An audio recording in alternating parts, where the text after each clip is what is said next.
Hello guys and welcome back to my YouTube channel. This is me Barkha Sahni और मैं आ गई हूँ एक नई वीडियो के साथ। तो आज इस वीडियो में मैं आपको बताने वाली हूँ 30 day strategy for class 12th business studies. तो 30 दिन के अंदर कैसे बिजनेस स्टडीज़ को कंप्लीट करना है और कैसे बिजनेस स्टडीज़ में एक अच्छे मार्क्स स्कोर करने हैं, मैं आपको इस वीडियो में बताने वाली हूँ कि क्या क्या इम्पोर्टेंट टॉपिक्स हैं, किस टॉपिक्स पे ध्यान देना है, कैसे अप्रोच से बिजनेस स्टडीज़ को पढ़ना है, कितने सैम्पल पेपर्स लगाने हैं, कौन सी सैम्पल पेपर की बुक लेनी है।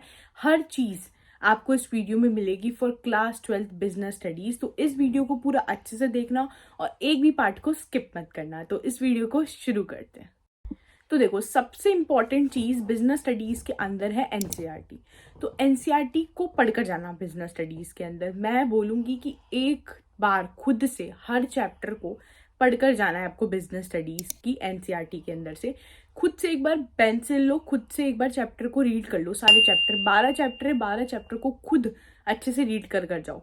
देखना एनसीईआरटी पढ़कर जाओगे ना तो वहां कैसे निकलेंगे और आप फंसोगे ही नहीं केस स्टडीज में। मैं आपको गारंटी दे रही हूँ अगर आप एनसीईआरटी रीड कर जाओगे, क्योंकि क्या होता है केस स्टडीज के अंदर वो एनसीईआरटी से उठाकर लाइन डालते हैं। बच्चे कंफ्यूज हो जाते हैं कि कहाँ से लाइन आई है। तो अगर आप एनसीईआरटी पढ़कर नहीं जाओगे तो आप कंफ्यूज हो जाओगे। तो एनसीईआरटी पढ़कर जाओगे तो केस स्टडी बहुत ईजिली सॉल्व हो जाएगी। तो प्लीज एनसीईआरटी को पढ़कर जाना और एनसीईआरटी को रीड करोगे ना, समझोगे, तब भी आपकी केस स्टडी वहां सॉल्व हो जाएगी। बस एक बार रीड कर लेना। आप रीड भी करोगे ना तब भी आपके दिमाग में वो चीज आ जाती है एकदम। आपने कभी कुछ चीज जैसे रीड भी करी हो ना और वहां पे पेपर में वो आपसे पूछ लेंगे कि बताओ ये किस कॉन्सेप्ट के बारे में बात हो रही है, तो आप उसको आइडेंटिफाई कर लोगे। तो रीड कर लेना एनसीईआरटी को। नेक्स्ट इंपॉर्टेंट चीज ये है कि आपको बिजनेस स्टडी में अपने कॉन्सेप्ट को क्लियर रखना है, समझना है टॉपिक को। तभी केस स्टडीज आइडेंटिफाई होगी। या तो लाइंस के थ्रू आप केस स्टडी को आइडेंटिफाई कर पाओगे, या अगर आपके कॉन्सेप्ट क्लियर है तो आप उस केस स्टडी से उस कॉन्सेप्ट को आइडेंटिफाई कर सकते हो। तो कॉन्सेप्ट पे भी फोकस करना है ना। तो इन चीजों पे अगर आप ध्यान रखोगे तो बीएसटी बहुत ज्यादा इजीली आपसे हो जाएगी। तो अब बीएसटी को पढ़ने का आपको प्रोसीजर कैसे रखना है, तो इन 30 डेज में आपको ऐसे पढ़नी है बीएसटी कि सपोज करो आपने चैप्टर नंबर 1 उठाया। तो चैप्टर नंबर 1 आपने उठाया तो सबसे पहले आप क्या करोगे, चैप्टर 1 उठाओगे और आप जो है उसको एक बार पूनम गांधी या कोई भी रेफरेंस बुक से रीड करोगे। खुद से रीड करोगे, समझ आ जाएगा। बिजनेस स्टडीज एक ऐसा कोई हार्ड सब्जेक्ट नहीं है कि खुद से पढ़ने में नहीं समझ आएगा। अगर आपको ऐसा है कि आपको खुद से पढ़ने में नहीं समझ आता, बुक रीड करने से नहीं समझ आती, तो एक बार वन शॉट देख लो, फिर बुक को रीड कर लो। पर बुक को जरूर रीड करना। अब बुक में आपको मैं रेफरेंस बुक की बात कर रही हूँ, जैसे पूनम गांधी हो गई है ना आपकी, या फिर सुभाष देव हो गई, बहुत सारी आर के सिंगला को यूज करता है। तो वहां से आप एक बार चैप्टर को रीड कर लेना। उसके बाद जब आपने चैप्टर को रीड कर लिया, देन आप जो है उस चैप्टर को एक बार एनसीईआरटी से पढ़ोगे। तो 3 प्रोसीजर है कि वन शॉट देख लो, फिर एक बार आप पूनम गांधी या कोई भी रेफरेंस बुक से चैप्टर को रीड कर लो, और फिर एक बार एनसीईआरटी से चैप्टर को रीड कर लो। अगर आपको डायरेक्टली बुक से पढ़ के समझ आता है तो आप वन शॉट मत देखना, डायरेक्टली पूनम गांधी, आर के सिंगला, इन बुक से उठा के चैप्टर को रीड करना शुरू कर देना। और उसके बाद एक बार एनसीईआरटी से चैप्टर को रीड मार लेना और इंपॉर्टेंट लाइंस को मार्क कर लेना, ताकि आप जब पेपर देने जाओ उससे पहले उन इंपॉर्टेंट लाइंस को एक बार पढ़ लो। ठीक है, जो इंपॉर्टेंट कीवर्ड्स दिख रहे हैं, लाइंस दिख रही है, उनको एक बार पढ़ लो। आपको ऐसे करनी है। अब वो बच्चे जो कि बोल रहे हैं कि हमने पूनम गांधी या रेफरेंस बुक से चैप्टर्स बहुत अच्छे से पढ़ रखे हैं, अब हमें दोबारा नहीं पढ़ने, तो आप सीधा डायरेक्ट एनसीईआरटी भी पढ़ सकते हो। वो आपके ऊपर है कि आप किस अभी स्टेज पे हो। लाइक अगर उस स्टेज पे हो कि आपको अभी दोनों से रिवीजन करना है तो दोनों से पढ़ के करो। अगर आप उस स्टेज पे हो कि हाँ मैंने रेफरेंस बुक, पूनम गांधी वगैरह से चैप्टर को पढ़ रखा है, तो फिर उसके बाद जो है आप सीधा एनसीईआरटी पे जंप कर सकते हो। मैंने पूनम गांधी से चैप्टर्स पढ़े थे क्लास 12th के अंदर। पूनम गांधी अच्छी है बिजनेस स्टडीज के लिए, और बाकी मैंने एनसीईआरटी का साइड बाय साइड यूज करा था। एनसीईआरटी से भी चैप्टर लास्ट टाइम में रीड करे थे। तो जब आप रिवीजन करोगे तो आप सुनील पांडा सर की कुछ वीडियोस का भी यूज कर सकते हो। उन्होंने 12 चैप्टर की 12 वीडियोस बनाई है। वो है वन शॉट पे और साथ में कीवर्ड्स भी। तो एक ऐसी सीरीज थी उनकी जिसमें उन्होंने वन शॉट भी चैप्टर का दिया हुआ है और साथ में उन्होंने इंपॉर्टेंट कीवर्ड्स भी चैप्टर के बनाए हुए हैं। तो वो वीडियो आपके बहुत काम आएगी, बहुत हेल्पफुल होने वाली है, तो वो वीडियो आप देख सकते हो। अब मैं कौन सी वीडियो की बात कर रही हूँ उसका मैं यहाँ पे वीडियो बना के आपको लगा दूंगी कि आपको क्या सर्च करना है और मैं कौन सी वीडियो की बात कर रही हूँ। तो वो वाली प्लेलिस्ट आप जाके 12 चैप्टर्स की उनकी देख लेना, वो आपको बहुत बेनिफिट करेगी, क्योंकि उसमें हर चैप्टर के आपको कीवर्ड्स बता रखे हैं उन्होंने, तो वो कीवर्ड्स आपके लिए बेनिफिशियल रहेंगे। चीज़ कि आपको बिजनेस स्टडीज़ में केस स्टडी की भी प्रैक्टिस करनी है। केस स्टडी की प्रैक्टिस करना इज़ मस्ट, मतलब करनी ही करनी है। और अगर आप अभी जैसे 30 डेज मैंने आपको बताया कि आपको ऐसे लेके चलना है बिजनेस स्टडीज़ को, तो आप ऐसे ही लेके चलो। आपके 12 चैप्टर्स हैं, एक चैप्टर को 2-2 दिन देकर चैप्टर को ख़त्म कर दो। 24 दिन के अंदर 2 चैप्टर आपके ख़त्म हो जाएंगे। 24 दिन से भी ज़्यादा 1-2 दिन चैप्टर में लग रहा है तो लगा लो, क्योंकि 30 डेज के अंदर आपका हो जाएगा कंप्लीट बिजनेस स्टडीज़। फिर उसके बाद जब आपका ये सब कुछ हो जाए, ऐसे चैप्टर वगैरह सब पढ़ लो, तो देन आपको case study mainly business studies की प्रैक्टिस करनी होगी। तो इसलिए आप फिर केस स्टडीज़ की प्रैक्टिस करना। उसके बाद जितना भी टाइम बचेगा पेपर तक बहुत अच्छे से केस स्टडीज़ की प्रैक्टिस करना, और साथ में बिजनेस स्टडीज़ के सैम्पल पेपर लगाना। और सैम्पल पेपर मैंने आपको बताया कैसे लगानी है, लिख के नहीं लगानी, आंसर्स को छुपाना है, क्वेश्चन को देखना है और मन में सोचना है कि इस क्वेश्चन का क्या आंसर होगा, और फिर देखना है कि आप जो सोच रहे हो क्या उस आंसर से मैच हो रहा है कि नहीं हो रहा है। ऐसे अपने आप को इवेल्युएट करना है। ऐसे ही एमसीक्यूज करने, ऐसे ही जो भी क्वेश्चंस वगैरह दे रखे होंगे, ऐसी केस स्टडीज करना। केस स्टडी को पढ़ना, फिर सोचना यहाँ पे कौन सा कॉन्सेप्ट यूज हो रहा है, आइडेंटिफाई करना, फिर चेक करना कि आपने सही आइडेंटिफाई करा है कि नहीं करा। अब मैं आपको बता देती हूँ कि बिजनेस स्टडीज़ के मोस्ट इंपॉर्टेंट टॉपिक कौन से हैं। ये ऐसे टॉपिक्स मैंने इसमें लिखे हैं जिनसे क्वेश्चन आने के बहुत ज़्यादा चांसेस हैं, चाहे वो केस स्टडी की फॉर्म में हो, चाहे डायरेक्ट क्वेश्चन हो। तो इन टॉपिक्स को बहुत अच्छे से कर जाना। तो चैप्टर नंबर 1 की अगर मैं बात करूँ, तो चैप्टर नंबर 1 में मोस्ट इंपॉर्टेंट टॉपिक है कि कोऑर्डिनेशन और उसकी इंपॉर्टेंस, और साथ में लेवल्स ऑफ मैनेजमेंट। अब कोऑर्डिनेशन के ऊपर कैसे क्वेश्चन आता है, या तो डायरेक्टली बोलेंगे कि कोऑर्डिनेशन क्या होता है और उसकी इंपॉर्टेंस बता दो, या फिर कोई स्टेटमेंट दे देंगे और बोलेंगे कि बताओ कौन सा कॉन्सेप्ट है, ये किसके बारे में बात हो रही है और इसकी इंपॉर्टेंस बता दो। या फिर वो कोई केस स्टडी में कोऑर्डिनेशन के ऊपर कोई केस स्टडी दे देंगे। तो इन तरीके से कोऑर्डिनेशन के ऊपर क्वेश्चन आ सकता है।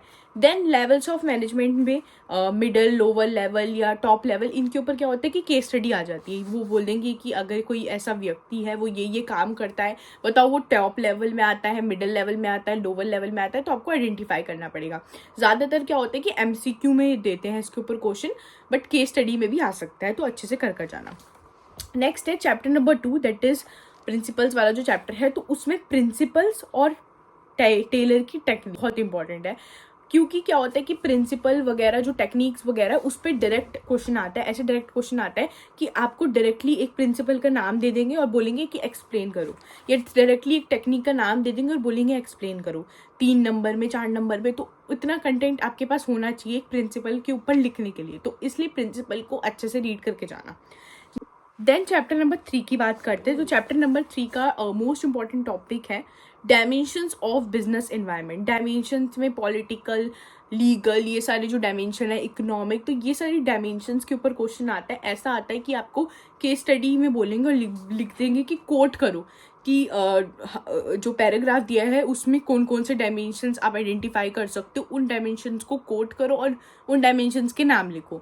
या फिर कोई एमसीक्यू में दे देंगे कि बताओ अगर ये टेक्नोलॉजी का यूज़ हो रहा है तो ये कौन सा इन्वायरमेंट है, अगर लॉ वगैरह आ रहे हैं तो कौन सा इन्वायरमेंट है, तो वो लीगल इन्वायरमेंट है। तो इसके ऊपर एमसीक्यू आ सकती है और केस स्टडीज ऐसे बन के आ सकती है, जैसे मैंने बताया कोट करने वाली।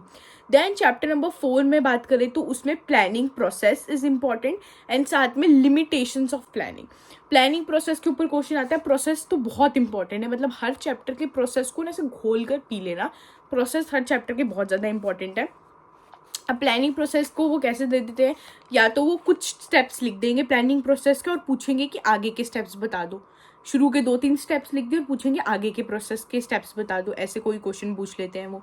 या फिर वो एक केस स्टडी दे देंगे और बोल देंगे बताओ कि इस केस स्टडी में कौन कौन सा प्लानिंग के प्रोसेस आपको लग रहा है कि पूरा हुआ है, मतलब कौन कौन से स्टेप्स है, जो प्लानिंग प्रोसेस के स्टेप्स हैं उसमें से कौन कौन से स्टेप्स इस केस स्टडी के अंदर आपको लग रहे हैं कि पूरे हुए हैं और कौन से नहीं हुए वो बताओ। तो ऐसे ऐसे वो पूछ लेते हैं आपको घुमा फिरा के प्रोसेस, प्लानिंग प्रोसेस से क्वेश्चन।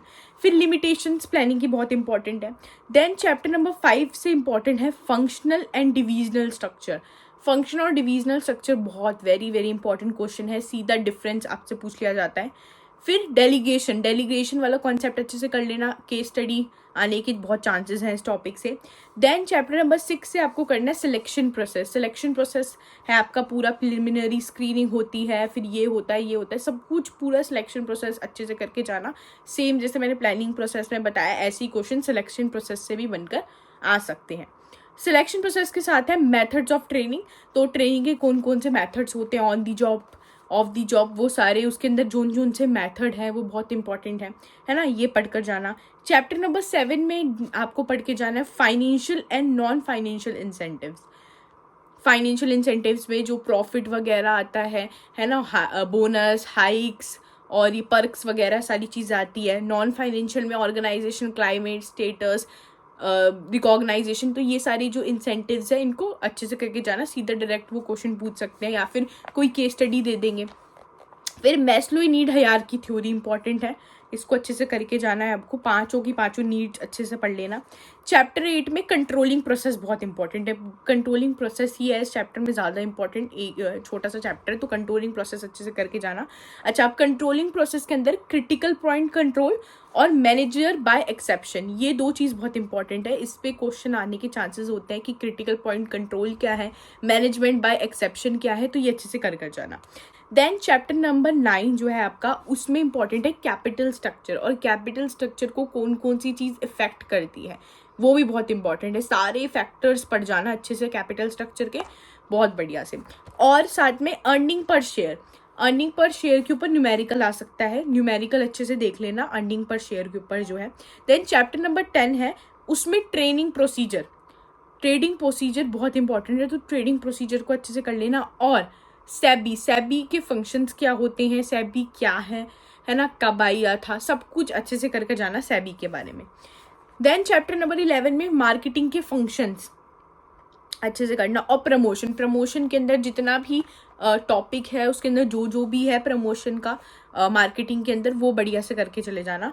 और चैप्टर नंबर 12 में कंज्यूमर की राइट्स और रिस्पॉन्सिबिलिटीज़, ये मोस्ट इंपॉर्टेंट है। सीधा वो पूछ रहे थे कंज्यूमर राइट्स एक्सप्लेन कर दो या बता दो कंज्यूमर की क्या रिस्पॉन्सिबिलिटीज़ हैं, तो यू शुड नो। तो ये कुछ इंपॉर्टेंट टॉपिक्स हैं हर चैप्टर से जो मैंने आपको बताया है, जिन टॉपिक्स पे क्वेश्चन आने के सबसे ज़्यादा चांसेस है, जिन पे हर साल सबसे ज़्यादा केस स्टडीज़ बनती हैं, तो इन पे एक ज़्यादा फोकस रखा इन टॉपिक्स पे। बाकी टॉपिक्स को आप एक बार रीड कर लेना, समझ लेना, तो आपका बिजनेस स्टडीज़ भी हो जाएगा। आप बिजनेस स्टडीज़ के सैम्पल पेपर सॉल्व करोगे तो आप ओसवाल, एडुकार्ट, इन सारी बुक्स आप बाय कर सकते हो, इनकी बुक बाय कर सकते हो। ओसवाल की, एडुकार्ट की बहुत अच्छी बुक्स हैं, उनमें बहुत अच्छे सैम्पल पेपर्स आपको दे रखे हैं, माइंड मैप्स आपको उन बुक्स के अंदर मिल जाएंगे, एंड एवरीथिंग जो आपके ज़रूरत की चीज़ें होती हैं उन बुक्स के अंदर आपको मिल जाएगी। तो कोई सी भी एक सैम्पल पेपर की बुक खरीदो, उस पर स्टक रहो, उसको पूरा करो, and definitely you will score a very good marks. तो आज की वीडियो में बस इतना ही। अगर आपको ये वीडियो पसंद आई है तो प्लीज़ इस वीडियो को लाइक कर देना, मेरे चैनल को सब्सक्राइब कर देना, ताकि जल्दी से मेरे 3K सब्सक्राइबर हो पाए। Thank you so much.